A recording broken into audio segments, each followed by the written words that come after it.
नमस्कार। अंश music classes में आप सभी का हार्दिक स्वागत है।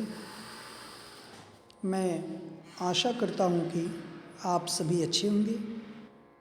मेरे वीडियोज आपको पसंद आ रहे हैं।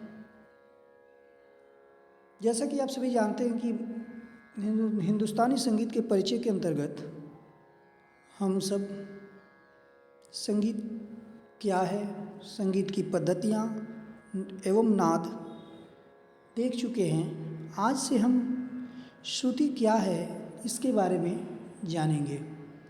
तो आइए विलंब ना करते हुए क्लास को शुरू करते हैं। अंश म्यूजिक क्लासेस जो है बिना एक भी शुल्क के आपके सेवा में तत्पर है। अच्छे कंटेंट हम लाते रहते हैं और हमारे डिस्क्रिप्शन में आपको लिंक मिल जाएगा हमारे टेलीग्राम चैनल का। जो भी हम वीडियोज बनाते हैं इस पे हम क्विज बनाते हैं अपने टेलीग्राम पे, उससे भी आप जुड़े लिंक के माध्यम से। और चैनल को लाइक, शेयर एवं सब्सक्राइब करना ना भूलिए। तो आइए चलते हैं क्लास की तरफ। तो कह रहा है कि श्रुति क्या है। तो ऐसा विद्वानों ने कहा है कि जो कुछ भी कानों द्वारा सुना जाए वो सब क्या है, श्रुति है। यानी कि हम जो कुछ भी कानों से सुनते हैं सब क्या है, श्रुति है। इसी लिए लिखा है कि श्रूयते इति श्रुति। ठीक है, श्रूयते इति श्रुति, अर्थात हम जो कानों से सुनते हैं वो सब क्या है, श्रुति है। अगर इस दृष्टि से देखा जाए तो प्रत्येक प्रकार की ध्वनि जो या तो संगीत उपयोगी हो और या तो ना हो, सब के सब श्रुति कहलाएगी। जैसे कोयल की मधुर ध्वनि है, ठीक है, और पत्थरों का घर्षण है, किसी भी पटाखे की ध्वनि इत्यादि जो भी ध्वनियाँ हैं ये सब के सब श्रुति कहलाएंगे। लेकिन संगीत में श्रुति का जो अर्थ है वो इन सबों से नहीं है। जो संगीत में श्रुति का अर्थ है वो संकुचित है, जो है संकुचित अर्थ में लिया गया है। एक सप्तक के अंतर्गत ऐसा माना जाता है कि असंख्य नाद हो सकते हैं, ठीक है, लेकिन उनको सुनकर हम इतने निकट होते हैं कि उनको हम पहचान नहीं सकते, स्पष्ट रूप से जान नहीं सकते। तो अब इनके भेद को जान लेना ही, ठीक है, या उनको गाना बजाना इतना नज़दीकी है कि कठिन है। इसलिए जो हमारे विद्वानों ने एक असंख्य नादों में से 22 जो नाद चुने, 22 जो नाद को चुना हमारे विद्वानों ने, उसी को क्या कहा, श्रुति कहा। और कहा गया है कि श्रुति शब्द श्रुति जो है शब्द जो है वो श्रु धातु में, ठीक है, श्रु धातु में कृतिन प्रत्यय लगकर बना है और जिसका अर्थ होता है क्या, सुनना। क्या होता है, सुनना होता है, ठीक है। अब श्रुति जो है वो नाद अथवा ध्वनि का, नाद का या साउंड का सबसे सूक्ष्म इकाई है। क्या है, सूक्ष्म इकाई है क्या, श्रुति, ठीक है। वह छोटा से छोटा नाद जो पहचाना जा सके वो क्या है, श्रुति है, ठीक है। श्रुति ही नाद का लघुतम रूप है। इस शब्द की परिभाषा संगीत रत्नाकर में इस प्रकार उपलब्ध है कि श्रोत्यो मतः, अर्थात भावार्थ यह है कि जिस लघु ध्वनि को कान ग्रहण करे, कान स्पष्ट सुन पाए, वह श्रुति है। संगीत में यही श्रुति स्वर का आधार है तथा इसी के द्वारा रागों की रचना संभव है। इन्हीं श्रुतियों के आधार पर ही हम श्रुतियों से ही स्वर और स्वरों से जो है राग की उत्पत्ति होती है, राग की रचनाएं होती हैं, ठीक है। साथ ही ये भी जान लीजिए कि जो 22 जो है श्रुतियाँ हैं इसमें से प्रत्येक श्रुति जो है वो नाद हो सकती है। यानी कि प्रत्येक श्रुति जो है वो नाद है, साउंड है, ध्वनि है। लेकिन प्रत्येक जो भी नाद हमें सुनाई दे रही है सब श्रुति नहीं हो सकती है, ठीक है। पाश्चात्य संगीत में श्रुति को जो है माइक्रोटोन कहा गया है। क्या कहा गया है? क्वेश्चन पूछता है ये, माइक्रोटोन, श्रुति को माइक्रोटोन कहा जाता है।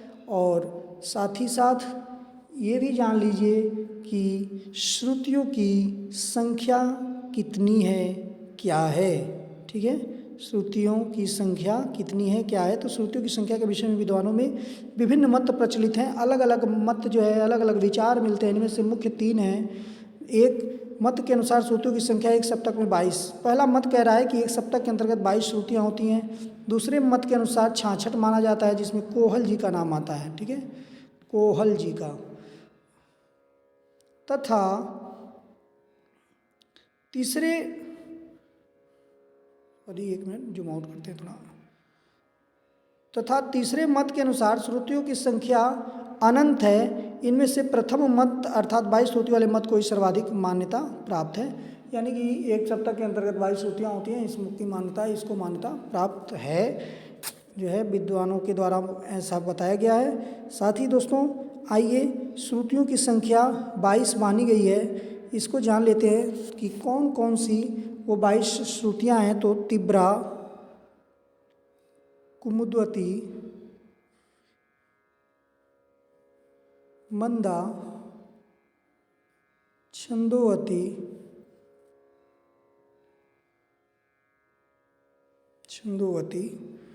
रंजनी,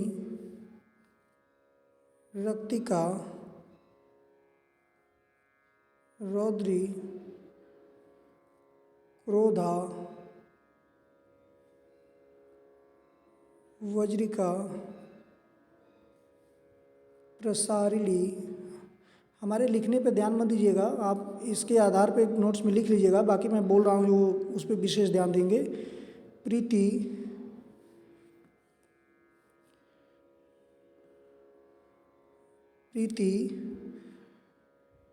मार्जनी, क्षिति, रक्ता, संदीपनी, अलापिनी, मदंती, रोहिणी, रम्या, उग्रा और छोभिड़ी। ये 22 श्रुतियाँ बताई गई हैं, ठीक है ना। इसको ज़रूर आप याद रखिएगा और इसका जो मैं सीक्वेंस से बोला हूँ इसी सीक्वेंस में होना चाहिए। नेक्स्ट क्लास में हम आपको श्रुतियों पर स्वरों की स्थापना जरूर बताऊँगा। साथ ही साथ श्रुतियों की 5 जातियाँ बताई गई हैं। 5 जातियाँ होती हैं: दीप्ता, आयता, करुणा, मृदु और मध्या। ये 5 जातियाँ जो है श्रुतियों की हमारे ग्रंथ में बताई गई हैं। और मैं आशा करता हूँ कि आपको वीडियो पसंद आ रहा है। श्रुतियों को एक चतुर्दंडी प्रकाशिका में वेंकट मखी जी ने श्लोक दिया है: चतुश्चैव षडज मध्यम पंचमा, द्वय द्वय निषाद गंधारो, तिस्त्र ऋषभ धैवतो। अर्थात सा म प की 4-4, गनी की 2-2 और रेधा की 3-3 श्रुतियाँ मानी गई हैं। ऐसा चतुर्दंडी प्रकाशिका में वेंकट मखी जी द्वारा लिखा गया है। और जब सबको जोड़ेंगे तो हमारी 22 श्रुतियाँ प्राप्त होती हैं। इस प्रकार से आप ज़रूर याद करिएगा, नोट्स तैयार करिएगा। श्रुतियों के बारे में जान गए आज हम। कुछ प्रश्न हैं कि संगीत रत्नाकर के अनुसार श्रुतियों की परिभाषा क्या है? श्रुति संख्या के विषय में विद्वानों में कितने मत हैं? श्रुतियों के विषय में किस मत को मान्यता प्राप्त है? इसका आंसर बताइएगा। साथ ही कमेंट बॉक्स में कमेंट करिए कि कैसा जो है क्लास लग रहा है आपको। मिलते हैं अगले क्लास में स्वर क्या है को लेके वीडियोज। लाइक शेयर सब्सक्राइब जरूर करिएगा। Thank you, thank you, thank you.